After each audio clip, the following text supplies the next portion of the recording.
Everyone, कैसे हो आप सब। आई होप आप सब अच्छे होंगे। तो आज की इस वीडियो में हम बात करेंगे, एक बहुत ही ज़्यादा इंपॉर्टेंट टॉपिक है which is waste water treatment. तो मैंने इसको इस तरीके से इस बार सोचा कि आपको क्वेश्चन आंसर की फॉर्म में कराया जाए। तो सबसे पहले जो है हम स्टार्ट कर रहे हैं यहाँ पे। तो बेसिकली यहाँ पर मैंने टॉपिक वाइज, मैं अभी आपको क्वेश्चन बोलूँगी उसको मैंने अच्छे से यहाँ पे टॉपिक वाइज रिप्रेजेंट कर रखा है। ठीक है, तो चलिए शुरू करते हैं। अगर आप इस चैनल पे पहली बार आए हो तो इसको सब्सक्राइब कर लो और वीडियो को भी लाइक कर दो। तो चलिए शुरू करते हैं। सबसे पहले हमारा क्वेश्चन क्या कह रहा है, बेसिकली अगर मैं आपको इस टॉपिक को क्वेश्चन के फॉर्म में बताऊं तो क्वेश्चन है, describe the activated sludge process for waste water treatment with the neat label diagram. अगर डायग्राम नहीं भी बोला होता तो हमें इसमें डायग्राम बना के आना है। ठीक है, ओके, तो चलिए शुरू करते हैं। सबसे पहले डेफिनेशन क्या है इसकी। अब एक्टिवेटेड स्लज प्रोसेस बेसिकली एक एरोबिक बायोलॉजिकल ट्रीटमेंट मेथड है जिसमें बायोलॉजिकल कम्युनिटी बेसिकली यहाँ पे ऑक्सीडाइज करती हैं ऑर्गेनिक पॉल्यूटेंट जो भी इसमें प्रेजेंट होगा। ठीक है, और यहाँ पे such as BOD and COD, यहाँ पे जो भी उसकी बायोलॉजिकल ऑक्सीजन डिमांड या केमिकल ऑक्सीजन डिमांड जो है हम चेक कर सकते हैं before and after the treatment as well. ठीक है, ओके। अब यहाँ पे प्रोसेस इसमें क्या क्या इंक्लूड होता है, डायग्राम में आपको खुद बना के दिखा दूंगी लास्ट में। यहाँ पर हम सबसे पहले प्रोसेस देख लेते हैं। एक एरेशन टैंक होता है हमारे पास, एक्टिवेटेड स्लज प्रोसेस की बात कर रहे हैं, एरेशन टैंक होता है। तो यहाँ पे जो प्राइमरी ट्रीटमेंट वेस्ट वाटर होता है, already primary treated waste water जो है बेसिकली एक्टिवेटेड स्लज में मिक्स होता है एरेशन टैंक में। ठीक है, एरेशन टैंक में हमारे पास यहाँ पे एक्टिवेटेड स्लज बेसिकली होता है। तो बेसिकली यहाँ पे ये अगर मेरे पास एरेशन टैंक है तो यहाँ पे क्या होते हैं, माइक्रो ऑर्गेनिजम्स प्रेजेंट होते हैं। ठीक है, माइक्रो ऑर्गेनिजम्स प्रेजेंट होते हैं। विद दिस यहाँ पे ऑक्सीजन प्रोवाइड करा जाता है, ऑक्सीजन प्रोवाइड कराया जाएगा। माइक्रो ऑर्गेनिजम्स होते हैं बेसिकली यहाँ पर। तो इसको हम क्या बोल देते हैं, बेसिकली यहाँ पर इसको हम बोल देते हैं जो भी हमारा वेस्ट वाटर है, वेस्ट वाटर जो है हमारा वो, और प्लस यहाँ पे जो माइक्रो ऑर्गेनिजम्स होते हैं उसको मिला के हम यहाँ पे एक्टिवेटेड स्लज बोल देते हैं। ठीक है, तो यहाँ पर क्या होता है, ऑक्सीजन सप्लाइड किया जाता है इसमें, माइक्रो ऑर्गेनिज्म एक्टिवेटेड स्लज बना लेते हैं जो ऑक्सीडाइज कर देता है ऑर्गेनिक मैटर को और कन्वर्ट कर देता है CO2 वाटर और नई माइक्रोबियल सेल्स में। ठीक है, और इसका टाइम डिपेंड करता है 4 to 8 आवर। ठीक है, सेकेंडरी क्लैरिफायर्स में देन उसके बाद यहाँ पे जाता है जिसको सेटलिंग टैंक बोलते हैं। नेम से ही समझ आ रहा है यहाँ पे क्या होता है, जो हमारा कॉम्बिनेशन होता है basically waste water sludge from the aeration tank flocs into the secondary clarifiers. एक मिक्स्ड लिक्विड हमारे पास बनता है बेसिकली यहाँ पर हमारे पास क्या है, बेसिकली एक्टिवेटेड स्लज था, यहाँ पे उसने वेस्ट वाटर के साथ मिलके यहाँ पे माइक्रो ऑर्गेनिजम्स ने यहाँ पे उसको ऑक्सीडाइज करा।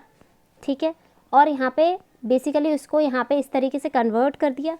फर्दर उस जो मिक्सचर यहाँ पे बन रहा है एरेशन टैंक में उसको हम बोल रहे हैं mixed liquid.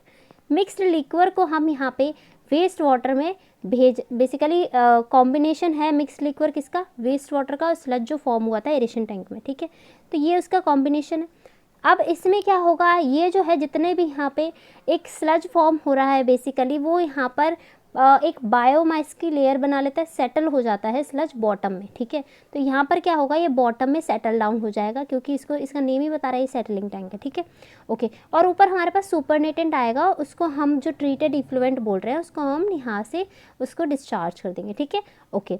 Sludge return system इसमें होता है। ठीक है, RAS इसको मेंशन करके आना है। RAS क्या होता है basically, it is like return activated sludge, जो कि यहाँ पे जो प्रोसेस ऑनगोइंग है उसको यहाँ पे ये रिटर्न एक्टिवेटेड स्लज मतलब कि कुछ जो है बेसिकली सेटलिंग टैंक में से या सेकेंडरी क्लैरिफायर में से कुछ जो होता है उसको वापस कर दिया जाता है एरेशन टैंक में। ठीक है, ताकि प्रोसेस ऑनगोइंग रहे। उसके बाद यहाँ पे वेस्ट एक्टिवेटेड स्लज जो होता है उसको रिमूव कर दिया जाता है सिस्टम्स में फर्दर ट्रीटमेंट के लिए, जो कि एनारोबिक डाइजेशन में या डिस्पोजल में। ठीक है, ओके।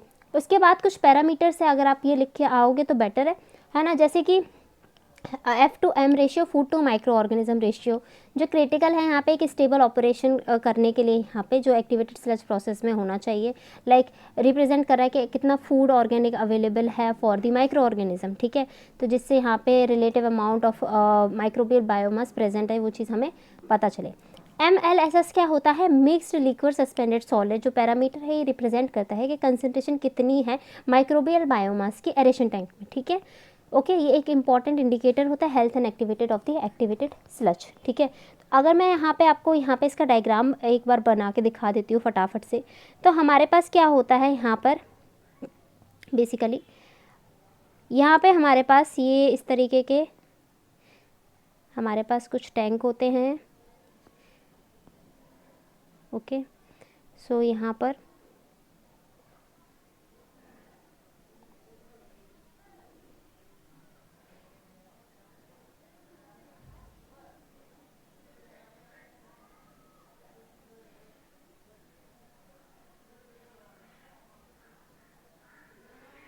ठीक है, आप इसको अच्छे से बना लेना। अब यहाँ पर इसमें क्या है बेसिकली, हमारे पास यहाँ पर अगर आप देखोगे ध्यान से, तो इसमें हमारे पास जो होता है, ये हमारे पास है एरेशन टैंक पहली बात तो, और ये है हमारे पास सेकेंडरी क्लैरिफायर। ठीक है, इसको मैं शॉर्ट में लिख रही हूँ, आप इसको अच्छे से लिखना। ठीक है, अब ये ऐसा एक पूरा टैंक है। अब यहाँ पे क्या होता है, सबसे पहले तो यहाँ पर हमारे पास माइक्रो ऑर्गेनिजम्स प्रेजेंट है, और यहाँ पे क्या प्रेजेंट है, एरेशन प्रोवाइड हो रही है। ठीक है, तो इसको हम क्या बोल देते हैं, जो सेटलिंग टैंक में होता है इसको हम बोल देते हैं मिक्स्ड लिक्विड। ओके, जो यहाँ पे बेसिकली आगे फर्दर ट्रीटमेंट होने के बाद ये है यहाँ पे ट्रांसफ़र कर दिया जाता है सेकेंडरी यहाँ पे लिक्विफायर्स में। ठीक है, इसको यहाँ पर ट्रांसफ़र कर दिया जाता है। ठीक है, अब यहाँ पे क्या होता है, कुछ जो अमाउंट है उसको वापस इसको यहाँ पे डाल दिया जाता है एरेशन टैंक में, इसको हम बोल देते हैं RAS रिटर्न एक्टिवेटेड स्लज, और बाकी जो है इसको आउट कर दिया जाता है WAS वेस्ट एक्टिवेटेड स्लज। यहाँ से आप कह सकते हो ये चीज़ इनलेट है, ये यहाँ पे इस तरीके से फर्दर एक्स्ट्रा चीज़ें निकल जाती है। ओके, तो यहाँ पे प्रोडक्ट जो है हमारा वो निकल जाएगा। तो ये चीज़ समझ आई किस तरीके से हमने यहाँ पर एक डायग्राम भी मैंने आपको बता दिया, तो ये मैंने इजीली बताया ताकि आपको समझ आ जाए। ओके ओके, नेक्स्ट क्वेश्चन पे मूव ऑन करते हैं, या नेक्स्ट टॉपिक पे मूव ऑन करते हैं, जो कि है हमारा बेसिकली, अगर इसको मैं क्वेश्चन में फॉर्म करूँ तो क्या होगा, explain aerobic waste water treatment process including activated sludge and trickling filters. मतलब कि यहाँ पे ट्रिकलिंग फिल्टर्स भी मैंने इस टॉपिक में लिया है, तो ये ए पार्ट है बेसिकली यहाँ पे, जिसमें एक्टिवेटेड स्लज प्रोसेस के बारे में बताए जाएंगे, बी पार्ट में हम ट्रिकलिंग फिल्टर्स के बारे में बताएंगे। ठीक है, okay. Activated waste water treatment process क्या होती है, aerobic waste water treatment process क्या है, एरोबिक नेम से ही समझ आ रहा है, मतलब कि यहाँ पे ऑक्सीजन प्रोवाइड करेंगे। ठीक है, अब यहाँ पे ऑक्सीजन प्रोवाइड करेंगे, क्यों करना है, ताकि बैक्टीरिया ऑक्सीडाइज कर सके ऑर्गेनिक पॉल्यूटेंट्स को। ठीक है, इनटू स्टेबल एंड प्रोडक्ट, जैसे कि हम CO2 वाटर इस फॉर्म में वो फर्दर यहाँ पे स्टेबल एंड प्रोडक्ट बन जाए। ठीक है, न्यू बायोमास। तो यहाँ दो कॉमन एरोबिक प्रोसेसेस हो रही होती हैं बेसिकली। अगर हम एरोबिक वेस्ट वाटर ट्रीटमेंट की बात कर रहे हैं तो उसके अंदर यहाँ पे एक्टिवेटेड स्लज प्रोसेस और ट्रिकलिंग फिल्टर्स आ जाएगा, क्योंकि मैंने क्वेश्चन में अभी आपको जो बोला उसमें ट्रिकलिंग फिल्टर मैंने मेंशन करा है। Aerobic waste water treatment including activated sludge process and trickling filters. तो ए पार्ट में हम डिस्कस कर रहे हैं एक्टिवेटेड स्लज प्रोसेस, जो कि मैं ऑलरेडी डिस्कस कर चुकी हूँ आपसे। एक और बार देख लेते हैं, जैसे कि यहाँ पे टाइप क्या होता है, सस्पेंडेड ग्रोथ प्रोसेस, जहाँ पे माइक्रो ऑर्गेनिज्म जो होता है वेस्ट वाटर में यहाँ पे सस्पेंडेड होता है, और इन दोनों में डिफरेंस भी आ सकता है। लाइक अगर मैं बात करूँ डिफरेंस के फॉर्म में भी ये क्वेश्चन आ सकते हैं। फॉर एग्जांपल, जैसे कि यहाँ पे दोनों को मैंने कंपेयर करके लिखा है। ठीक है, जैसे आप देखोगे फर्स्ट वाला यहाँ पे एक्टिवेटेड स्लज प्रोसेस में टाइप बताया है, तो मैंने इसमें भी टाइप बताया, फिर प्रिंसिपल। अच्छा, दोनों को देख लेते हैं फटाफट। अब क्या है, यहाँ पे सस्पेंडेड ग्रोथ प्रोसेस होती है, यहाँ पे जहाँ माइक्रो ऑर्गेनिज्म सस्पेंडेड होते हैं, है ना। एक्टिवेटेड स्लज प्रोसेस में बात करें, फ्री फ्लोटिंग होते हैं एरेशन टैंक में, मैंने आपको बताया वहाँ पे। लेकिन अगर आप ट्रिकलिंग फिल्टर देखोगे, ट्रिकलिंग फिल्टर में क्या होते हैं, यहाँ पे जो हमारे पास माइक्रो ऑर्गेनिजम्स होते हैं, बैक्टीरिया हो सकता है, फंजाई हो सकता है, तो वो एक बायोफिल्म बना लेते हैं किस पे, रॉक पेबल्स पे, जहाँ माइक्रो ऑर्गेनिज्म ग्रो कर सकता है एक सॉलिड सपोर्ट मीडियम पे। ठीक है, अच्छा एक बार मैं आपको बता देती हूँ क्या होता है इसका प्रिंसिपल, एक बार पढ़ लेते हैं, फिर मैं इसका डायग्राम भी बता दूँगी। देखो, ट्रिकलिंग फिल्टर जैसे हमने ये तो पढ़ ही लिया है एक्टिवेटेड स्लज प्रोसेस, इसको देख लेते हैं पहले। प्रिंसिपल क्या है, waste water is trickled over the packed bed of media, rock, plastic, ceramics. A biofilm of microorganism grows on the surface of the media. Organic matter is wastewater diffused into the biofilm and is degraded by microorganisms. Natural aeration occurs through the voids in the media bed. Thick biofilm sludge off and is removed in the secondary clarifiers. Components क्या हो सकते हैं इसके, distributing arm, media bed, undrained system, secondary clarifiers हो सकता है इसमें।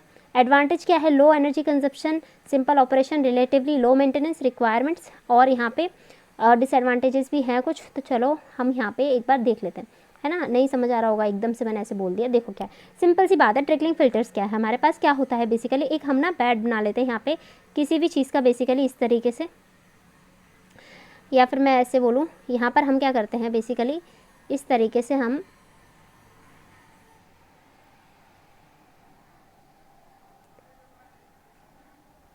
यहाँ पे हमारे पास हम ना इस तरीके से एक बहुत ऐसे इस तरीके से बहुत सारे हम ले लेते हैं रॉक्स, पेबल्स, प्लास्टिक, कुछ भी ले सकते हैं, ठीक है। उसके बाद हम क्या करते हैं, अपना जो वेस्ट वाटर है यहाँ पे क्या करते हैं, ये वेस्ट वाटर यहाँ से क्या कर देते हैं हम इसमें ऐसे डाल देते हैं, ठीक है। यहाँ पे ये स्पार्जर लगे होते हैं, ये क्या है, स्पार्जर है, ठीक है, स्पार्जर, ये स्पेलिंग आप देख रहे हैं स्पार्जर, ठीक है। यहाँ से इसको हम यहाँ पे डालते हैं। अब ये मेन बात क्या है कि इन सारे जो रॉक्स हैं आप देख रहे हो या पेबल्स हैं, इन पे होती है यहाँ पे बायोफिल्म, क्या होती है, बायोफिल्म, जो कि क्या करते हैं यहाँ पे इसको ट्रीट कर देते हैं, किसको, वेस्ट वाटर ट्रीटमेंट को, ठीक है। तो यहाँ पे माइक्रो ऑर्गेनिज्म प्रेजेंट है, क्या वो फ्री फ्लोटिंग है, नहीं है ना, वो अटैच है यहाँ पे, ठीक है। तो ये बात याद रखनी है कि यहाँ पे ये अटैच होते हैं। फर्दर यहाँ पे कलेक्शन हो जाती है नीचे, है ना, कलेक्शन हो जाती है, तो यहाँ से कलेक्टिंग टैंक और फिर सेकेंडरी क्लैरिफायर में इस तरीके से ये आगे प्रोसेस कंटिन्यू होती है, ठीक है। तो एक बायोफिल्म, एक लेयर बैक्टीरिया, फंजाई, प्रोटोजोआ की इस पर प्रेजेंट होती है। वेस्ट वाटर को ट्रिकल करा जाता है डाउनवर्ड्स, ऑर्गेनिक मैटर न्यूट्रिएंट्स को डिफ्यूज़ करा जाता है बायोफिल्म में, इसमें ही डिफ्यूज़ कर दिया जाता है। जो भी हमें अगर ऑर्गेनिक मैटर या न्यूट्रिएंट्स होते हैं तो वो तो आ रहे इधर वेस्ट वाटर से माइक्रो ऑर्गेनिजम्स के लिए, तो वो उनका तो ऐसा फूड काम कर रहा है, तो वो उसको यहाँ पे फर्दर कन्वर्ट कर देंगे, ऑक्सीडाइज कर देंगे। जो माइक्रोब है वो कंज्यूम कर लेते हैं ऑर्गेनिक मैटर को। Oxygen is supplied naturally by the air, क्योंकि यहाँ पे देखो ये मतलब बाहर ही होता है, ये एज अ बहुत एरिया चाहिए होता है, ये डिसएडवांटेज में था ना कि इसको बहुत ज़्यादा एरिया चाहिए होता है। As the biofilm grow thicker, तो इनर लेयर जो होती है वो एनारोबिक हो जाती है, इसको लाइक शेडिंग कर देता है ओल्डर बायोफिल्म मटेरियल को। And when it is carried away from the treated water, like मतलब समझो मैं जो यहाँ पे बोलती जा रही हूँ वो बहुत ज़्यादा ऐसे इंपॉर्टेंट है। वैसे मैंने आपको जितना इंपॉर्टेंट है वो मैंने अभी आपको वहाँ पे लिख के दे दिया है। बायोफिल्म बनाता है, जितनी ये थिक होती जाएगी, जितनी मोटी होती जाएगी, तो अंदर में उतना ही कम ऑक्सीजन पहुँचेगा, शेडिंग हो जाएगी उसकी अंदर वाली लेयर की, ठीक है। तो फिर जो है बेसिकली बाहर जो जितना ज़्यादा यहाँ पे प्रेजेंट होगा तो उतने अच्छे से यहाँ पे ये उसको अच्छे से क्लीन कर देगा, ठीक है, ओके। तो ये सारी चीज़ थी, आई होप ये मैंने अच्छे से आपको समझा दी है। डिसएडवांटेज यह है कि इसको बहुत ज़्यादा एरिया चाहिए होता है, lower treatment efficiency as compare to the ASP. क्यों, क्योंकि यहाँ पे बेसिकली लाइक ये जो है नेचुरल प्रोसेस है, और ऐसा नहीं है नेचुरल प्रोसेस हमेशा कम होती है, लेकिन यहाँ पर क्या है बेसिकली इसकी एफिशिएंसी थोड़ी कम है, ठीक है। और ये बेसिकली आपको potential for order and fly issue आपको आ सकते हैं, ठीक है। और इसके बारे में तो हमने बात कर ही लिया है। प्रिंसिपल क्या है कि वेस्ट वाटर मिक्स कर देते हैं एक्टिवेटेड स्लज माइक्रोब्स के साथ, ऑक्सीजन सप्लाई किया जाता है, माइक्रो ऑर्गेनिज्म ऑक्सीडाइज कर देता है। एडवांटेज क्या है, high BOD removal efficiency, flexible, adaptable to varying waste water characteristics. Disadvantage क्या है, high aeration cost due to the energy required for supply oxygen, potential for sludge bulking issues. Like अगर क्या हो सकता है, हाई एरेशन कॉस्ट होती है क्योंकि एनर्जी कंजप्शन तो यहाँ पे हो ही रहा होता है, आपको तो पता ही है। यहाँ पे ये जो है ना ऐसा टेक्निकल चीज़ है, तो इसमें यहाँ पे थोड़ी बहुत तो एनर्जी कंज्यूम होगी ही होगी, ठीक है। और बल्क इशू आ जाता है कभी कभी, ठीक है, which can affect the settling of the sludge in the clarifiers as well, okay. जो यहाँ पे सेटल हो रहे थे वहाँ पे इशू क्रिएट कर सकता है। थर्ड जो है बेसिकली, थर्ड को अगर हम देखें, थर्ड जो टॉपिक है उसको अगर मैं क्वेश्चन के फॉर्म में अगर आपको बताऊँ तो क्या होगा, लाइक इसको हम बना सकते हैं जैसे discuss anaerobic digestion as a method of waste water treatment, ठीक है। तो आप बताओ कि anaerobic digestion waste water treatment किस तरीके से करेंगे।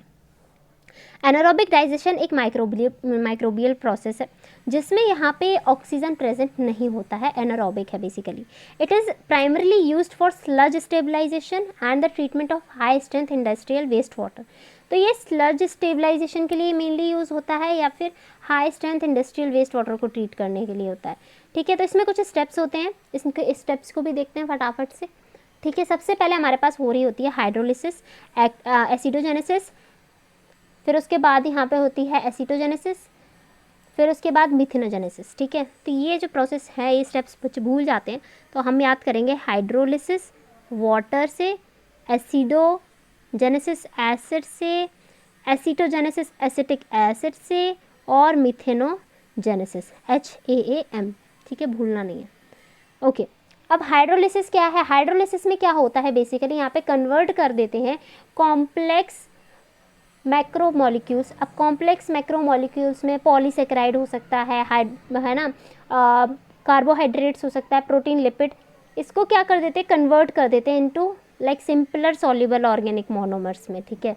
ओके, जैसे कि शुगर हो गया, अमीनो एसिड्स हो गया, फैटी एसिड हो गया, फैट्स का फैटी एसिड में, प्रोटीन को अमीनो एसिड्स में, कार्बोहाइड्रेट्स को शुगर में, ठीक है। इस तरीके से यहाँ पे बैक्टीरिया इसको कन्वर्ट कर देता है कॉम्प्लेक्स ऑर्गेनिक मॉलिक्यूल को इनटू सॉल्युबल ऑर्गेनिक मोनोमर्स, ठीक है, वाया एक्स्ट्रा सेलुलर एंजाइम, ठीक है। तो ये टर्म यहाँ पे लिखी नहीं है, आप मेंशन करना, वाया एक्स्ट्रा सेल्युलर एंजाइम, ठीक है। ओके, उसके बाद हम देखते हैं एसिडोजेनेसिस। एसिडोजेनेसिस यानी कि यहाँ पे हम क्या करते हैं बेसिकली, एसिडोजेनिक बैक्टीरिया जो कन्वर्ट कर देता है यहाँ पे monomer into the volatile fatty acid. तो यहाँ पे क्या है, बैक्टीरिया का काम क्या है यहाँ पे बेसिकली,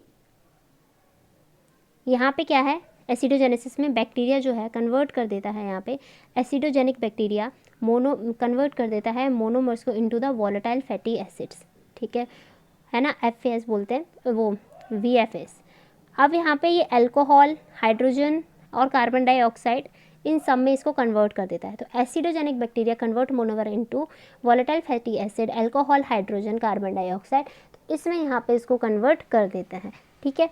एसिटोजेनेसिस क्या है, जो VFS है, जो वॉलेटाइल फैटी एसिड है, एक्सेप्ट एसिटेट, उसको कन्वर्ट कर देता है इनटू द एसिटेट, हाइड्रोजन और कार्बन डाइऑक्साइड, ठीक है। तो इसको इसमें कन्वर्ट कर देते हैं, किस किस में, हाइड्रोजन, कार्बन डाइऑक्साइड और एसिटेट, इसमें कन्वर्ट कर देते हैं, ठीक है। ओके, किसको कन्वर्ट कर रहे हैं, VFS, volatile fatty acid, convert कर दिया जाता है इसको acetate, hydrogen and carbon dioxide में, ठीक है। ओके, देन इसके बाद हम देख रहे हैं यहाँ पे देन मिथेनोजेनेसिस। अब मिथेनोजेनेसिस में हम यहाँ पे देख रहे हैं कि यहाँ पर क्या होता है बेसिकली, मिथेनोजेनिक आर्किया यहाँ पर क्या कर देते हैं बेसिकली, प्रोड्यूस करते हैं मीथेन को, ठीक है, फ्रॉम एसिटोक्लास्टिक मिथोजेनेसिस और हाइड्रोजेनोट्रॉफिक मिथोजेनेसिस, ठीक है। तो यहाँ पे क्या हो रहा है बेसिकली, यहाँ पे मिथेनोजेंस जो होते हैं बेसिकली, अगर मैं सिंपल भाषा में बोलूँ तो उसको कन्वर्ट कर देते हैं एसीटेट में या फिर हाइड्रोजन या कार्बन डाइऑक्साइड को इनटू बायोगैस, ठीक है, प्राइमरली मीथेन या फिर कार्बन डाइऑक्साइड में उसको कन्वर्ट कर देते हैं, ठीक है, बायोगैस में, मीथेन में, CO2 में। तो इसमें बेसिकली ये सारी चीज़ें हो रही होती हैं कन्वर्ट। तो यहाँ पे दो रिएक्शन है, जैसे कि acid is convert into methane and carbon dioxide, ठीक है, एसीटेट इज़ कन्वर्ट, ठीक है। तो यहाँ पे एसीटेट था वो इसमें यहाँ पे कन्वर्ट हो गया, तो इसको बोलते हैं एसिटोक्लास्टिक मिथोजेनेसिस। देन हाइड्रोजेनोट्रॉफिक मिथोजेनेसिस में क्या हो रहा है बेसिकली, यहाँ पर कार्बन डाइऑक्साइड और हाइड्रोजन को कन्वर्ट किया जाता है मीथेन एंड वाटर में, ठीक है। तो ये हमारे पास लाइक उसका आप एंड प्रोडक्ट जैसे कि यहाँ पे जेनोट्रॉफिक मिथोजेनेसिस है, तो यहाँ पे कहीं ना कहीं वाटर का इन्वॉल्वमेंट हो रहा है, इस रिएक्शन में नहीं है, तो इसलिए कंफ्यूज नहीं हो रहा है, मतलब एंड प्रोडक्ट में इस वाली रिएक्शन में वाटर लिख के मत आना, ठीक है, एसिटोक्लास्टिक में वाटर नहीं है रिएक्शन में, ठीक है। ओके, एडवांटेजेस क्या है यहाँ पे, अगर एडवांटेजेस की बात करोगे तो प्रोड्यूस बायोगैस, यहाँ से बायोगैस मिल सकती है जिसमें 50 to 70% मीथेन होता है। बायोगैस को हम as a renewable energy resources use कर सकते हैं, तो it is a really good option, ठीक है, रियली गुड ऑप्शन। अगर एनोरोबिक हम डाइजेशन कर रहे हैं तो उसका एंड प्रोडक्ट क्या हम क्यों बना रहे हैं, क्या उससे हमें फ़ायदा है, तो बायोगैस बन रही है यहाँ पे, ठीक है, 4 प्रोसेसेस हैं, उससे एंड प्रोडक्ट हमें बायोगैस मिल रही है जिसको हम यूज़ कर सकते हैं as a renewable energy sources.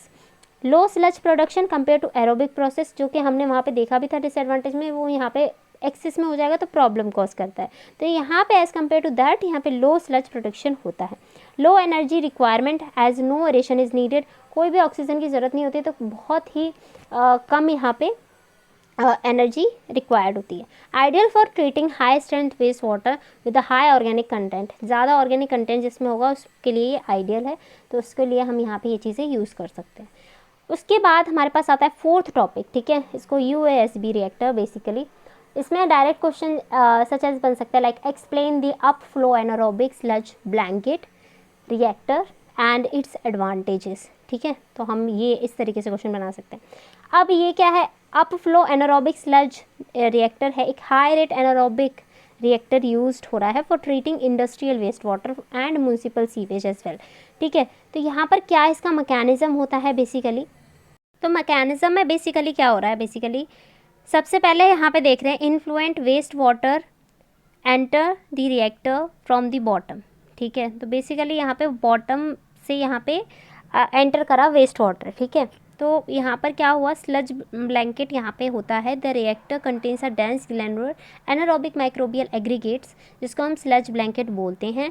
तो रिएक्टर ने क्या है यहाँ पे वो कंटेन कर रहा है एक dense glandular anaerobic microbial aggregates, जिसको स्लज ब्लैंकेट बोल रहे हैं। उसके बाद क्या है यहाँ पे, waste water flows upward through the sludge granules, मतलब कि यहाँ पे वेस्ट वाटर अपवर्ड यहाँ पे उसने फ्लो करा थ्रू दी स्लज ग्रेनुअल्स, जहाँ पर ऑर्गेनिक मैटर डिग्रेड हुआ है बाय एनारोबिक माइक्रो ऑर्गेनिजम्स, और वहाँ पे उसने बायोगैस प्रोड्यूस करी। इसको ना अभी मैं डायग्राम से समझाऊंगी, ईजिली समझ आएगा। ठीक है, एक बार ना ऐसे देख लो यहाँ पे किस तरीके से वर्ड में हम सेंटेंस में लिख के आएंगे एग्जाम में, सो दैट हमें अच्छे से याद रहे। A gas solid liquid separator is located at the top of the reactor to collect the biogas, allow the sludge granules to settle back into the sludge blanket, allow the treated effluent to exit from the top। तो basically ये up flow anaerobic sludge blanket है। ठीक है, तो sludge blanket से पहला point याद आ जाएगा, ट्रीटमेंट हम कर ही रहे हैं वेस्ट वाटर की। दूसरा पॉइंट याद आ जाएगा जहाँ पे ऑर्गेनिक मैटर को डिग्रेड किया जा रहा है बाय एनारोबिक माइक्रो ऑर्गेनिज्म, जहाँ से बायोगैस प्रोड्यूस हो रही है। थर्ड पॉइंट याद रखना है, क्या याद रखना है, डायग्राम जो मैं अब दिखाऊंगी उससे याद आ जाएगा, गैस सॉलिड लिक्विड, यहाँ इसमें सेपरेटर होता है।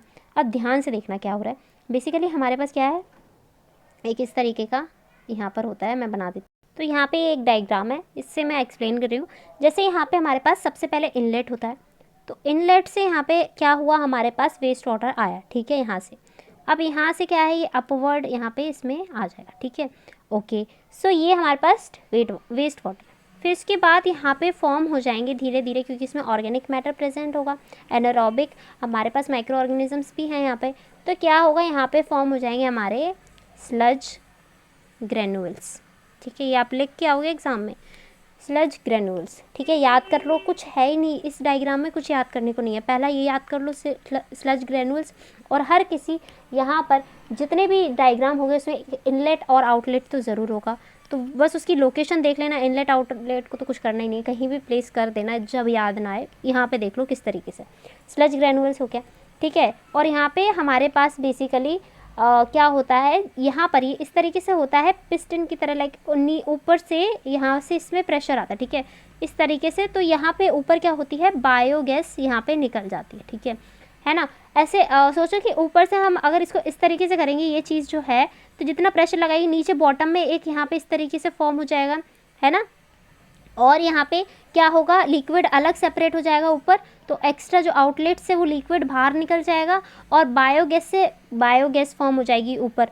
ठीक है, तो बायोगैस फॉर्म हो जाएगी। तो ये इस तरीके का हमारे पास एक यहाँ पे ये होता है हमारे पास UASB, up flow anaerobic sludge blanket. ठीक है, अब इसमें स्टेप्स कौन कौन से इंक्लूड है वो भी मैं यहीं बता देती हूँ। तो स्टेप बेसिकली इंक्लूडेड होते हैं हमारे पास। सबसे पहले यहाँ इसमें होता है हाइड्रोलिसिस। हाइड्रोलिसिस किसकी हो रही होती है, बेसिकली ऑर्गेनिक वेस्ट की। ठीक है, क्या हो रहा होगा इसमें, लार्ज जो बेसिकली कंपोनेंट्स होंगे वो स्मॉल में ब्रेक हो रहे होंगे। ठीक है, कॉम्प्लेक्स मॉलिक्यूल सिंपल में हो रहे होंगे। अब यहाँ पे सेकेंड जो है उसमें क्या हो रही होगी, बेसिकली फर्मेंटेशन हो रही होगी।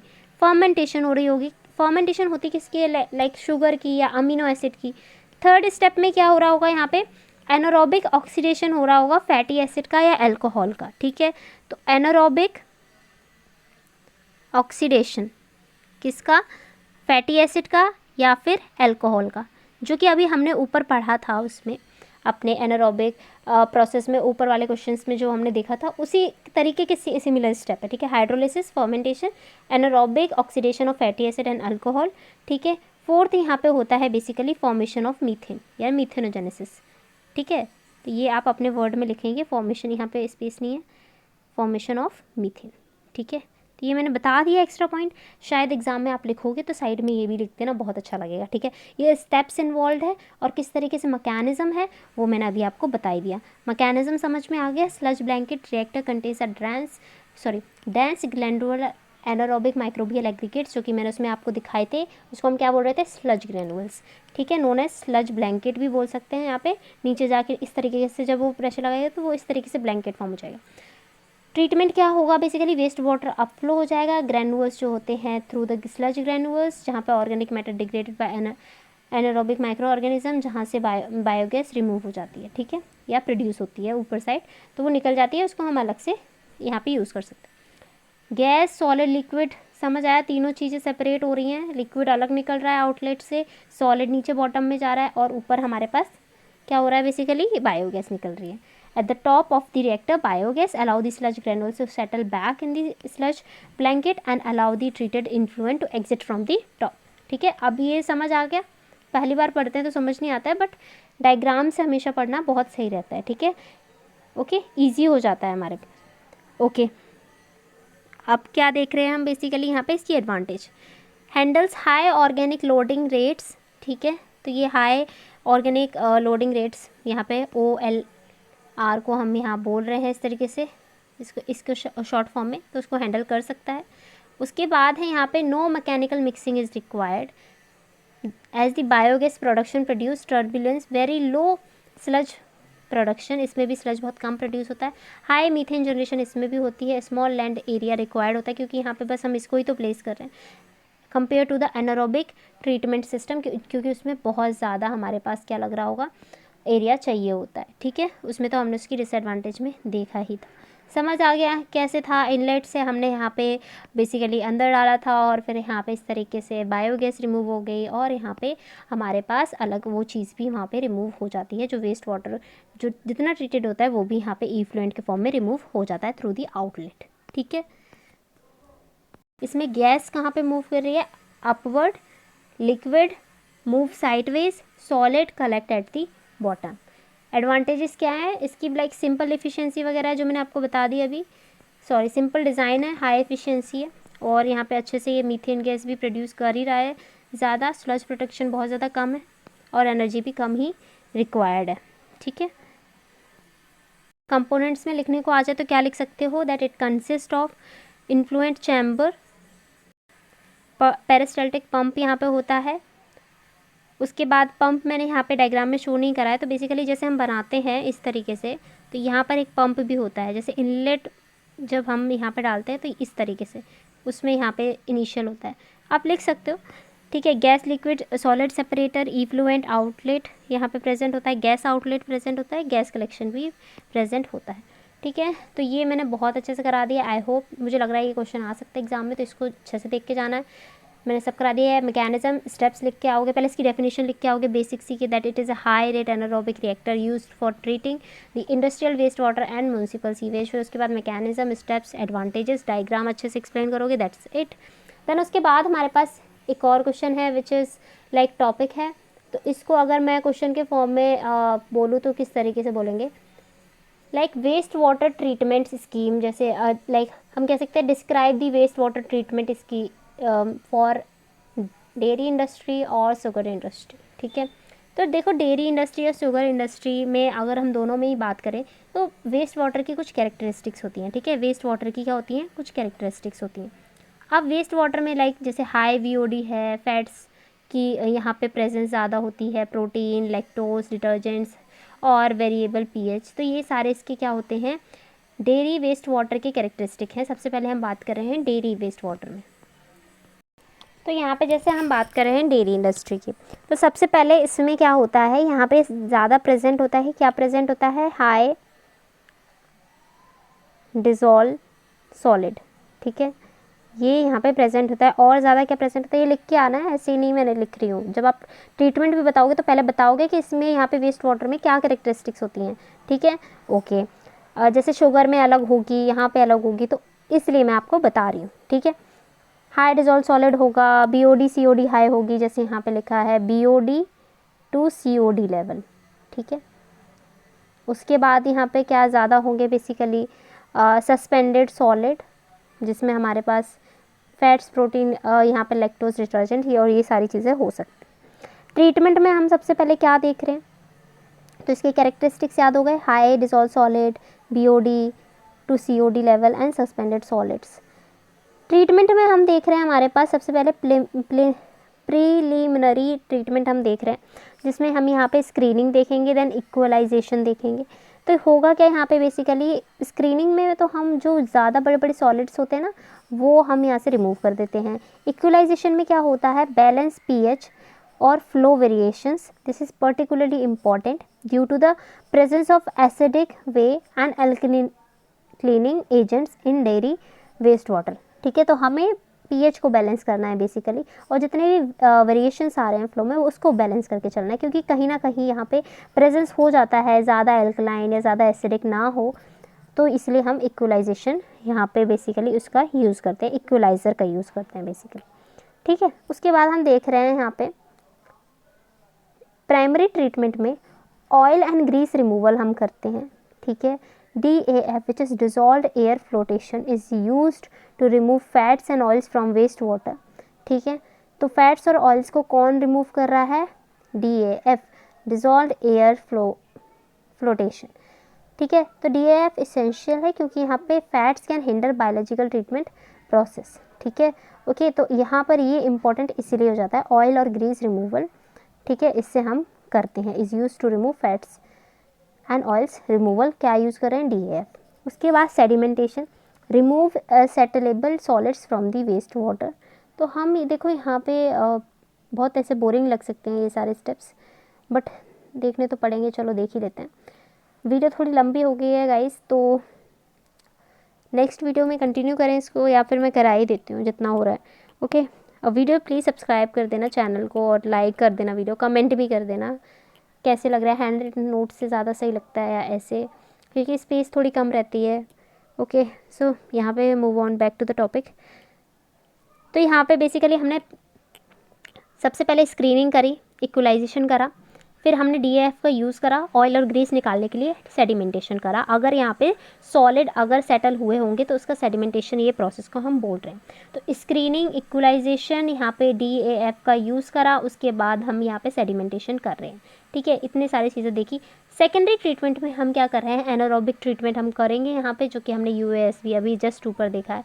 रिमूव कर रहा है एक significant portion of the COD load and product produces biogas. ठीक है, उसके बाद एरोबिक ट्रीटमेंट हम यहाँ पे कर सकते हैं। ठीक है, एक्टिवेटेड स्लज प्रोसेस के थ्रू या एक्सटेंडेड एरेशन के थ्रू, जो यहाँ पे ये सारी चीज़ें रिमूव कर देगा। ठीक है, तो सेकेंडरी ट्रीटमेंट में हम दोनों चीज़ें यूज़ कर सकते हैं, एज सच हम बाउंड नहीं है। ठीक है, तो हम क्या कर सकते हैं, जैसे एरेशन टैंक करके क्लैरिफायर में आगे इसको मूव कर देंगे। ठीक है, टर्शरी ट्रीटमेंट में रिमूव कर सकते हैं नाइट्रोजन या फॉस्फोरस को, जो कि यहाँ पे यूट्रिफिकेशन का मेजर कॉज होता है, तो इसको हम रिमूव कर सकते हैं। डिसइंफेक्शन के यूज़ करते हैं, जैसे हम क्या करते हैं यहाँ पे क्लोरीन डाल देते हैं या UV डिसइंफेक्टेंट्स डाल देते हैं, जो कि पैथोजेंस या चीज़ों को रिमूव कर देता है, जिससे हम इसको कहीं ना कहीं फर्दर इसको रीयूज़ कर सकते हैं। देन उसको हम डिस्चार्ज भी कर सकते हैं अगर वो सर्टेन स्टैंडर्ड यहाँ पे मीट कर रहा है तो। स्लज मैनेजमेंट कर सकते हैं, स्लज स्टेबलाइज होगा तो उसको हम often through the anaerobic digestion हम उसको स्टेबलाइज कर सकते हैं। ठीक है, इसको हम ये सारी चीज़ें आप देख लेंगे, जैसे कि यहाँ पे एनारोबिक डाइजेशन में तो बायोगैस प्रोड्यूस हो ही जाती है, प्लांट एनर्जी में यूज़ हो सकती है। ओवरऑल जो एनर्जी कंजप्शन है वेस्ट वाटर ट्रीटमेंट प्लांट का यहाँ पर अगर देखेंगे तो बेसिकली एज यहाँ पे अगर हम जब यूज़ कर रहे हैं इस चीज़ को, तो हमारी जो बायोगैस एनर्जी है वो प्रोड्यूस हो रही है, और ऑल्सो इसमें ज़्यादा कुछ ऐसे हो भी नहीं रहा है, क्योंकि हम यहाँ पे डेयरी इंडस्ट्री का ये सब क्लीन कर रहे हैं। ठीक है, एक डायग्राम बता देती हूँ, एग्ज़ाम में मार्क्स तभी मिलते हैं।